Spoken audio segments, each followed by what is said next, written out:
It was 2013, and I just experienced my first Reiki session. If you've ever experienced Reiki, Reiki is a healing modality that is believed to transfer healing energy through an individual into another individual. And when I experienced this Reiki session, it's my first time ever experienced anything like it.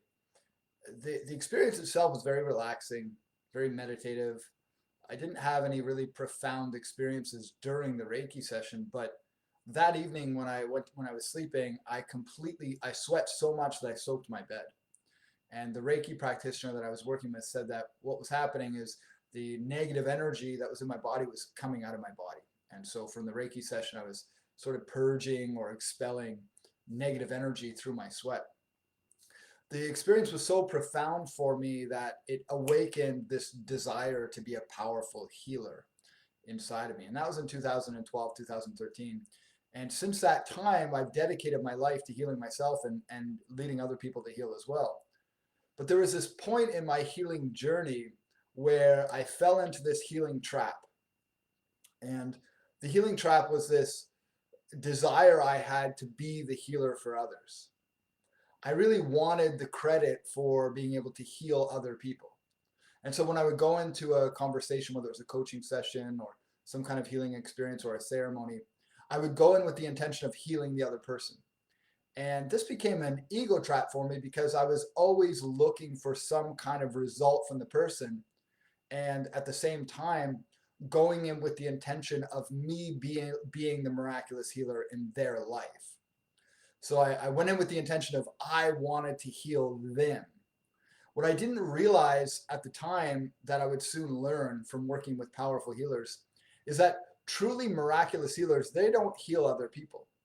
In fact, if you read the New Testament about Jesus Christ, who's apparently the greatest healer who ever lived, he didn't actually really heal people. It was their faith in his ability to heal them that actually healed them. It wasn't really him healing people, it was their faith. And if you research any of the greatest healers in history, you'll see that the same principle applies. It's not really them doing the healing. The healing happens as a shared collective faith between the healer and the individual. Because the truth is, miraculous healers, they don't heal people. Miraculous healers lead people to heal themselves. So they act as a conduit of healing in the sense that they inspire the individual to have the faith and the courage to heal themselves. Truly miraculous healers don't heal other people. It's not something they do, although the ego would like them to think that that's what happens. The truth is, truly miraculous healers lead others to have faith in the healing, and then they allow the healing to happen. Because, if I cut my hand, I can't yell at my hand and tell it to heal. It doesn't work. I can intend for my hand to heal. I can create an environment for the healing to happen. I can hold positive thoughts and positive images of the healing happening. But that's really where my limitations, where I hit my limits. The actual healing happens by the universe. The healing happens by God, creator, conscious universe, higher self, whatever you want to call it. So my job as a miraculous healer isn't to try to allow my ego to heal my clients, but rather to create a space of extraordinary faith and extraordinary openness and humility to allow the healing to happen. Because the greatest healers in the world, they don't heal people, and they never have. The greatest healers in the world hold a frame of faith so strong that the individual has faith in the healing, and then the healing occurs.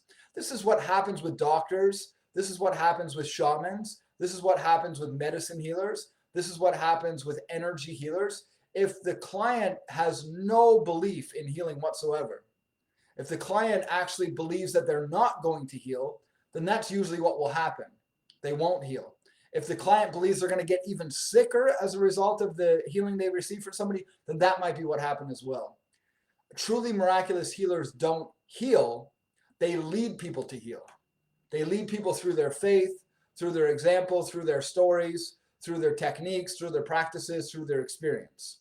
They create space for the individual to experience healing. It is always the universe, God, creator, conscious universe, whatever you want to call it, doing the healing. The healer is just the conduit. We're sharing space with the individual and creating a collective flow. In the Bible, it says, when two or more minds are together, then I am there. Napoleon Hill says, when two minds come together, a third force is present. Whether it's a scientific perspective or a spiritual perspective, it's been said all throughout history that when two people come together, they become more than the sum of their parts. When two people come together, they become more than just two people. They become 1 + 1 = 3. And the same principle applies when it comes to healing. Truly miraculous healers don't take away the credit of the healing from the client and keep it for themselves. Truly miraculous healers, in my experience, give the client all of the credit in the healing, because it is them who heals themselves. It is not the healer who heals. If the healer needs the credit for the healing, that's the ego. That's not the healer. Because inside of us, I believe, is the greatest healer who ever lived. I believe that we all have that healer inside of us. I am the greatest healer who ever lived, and so are you, because we are all the higher self.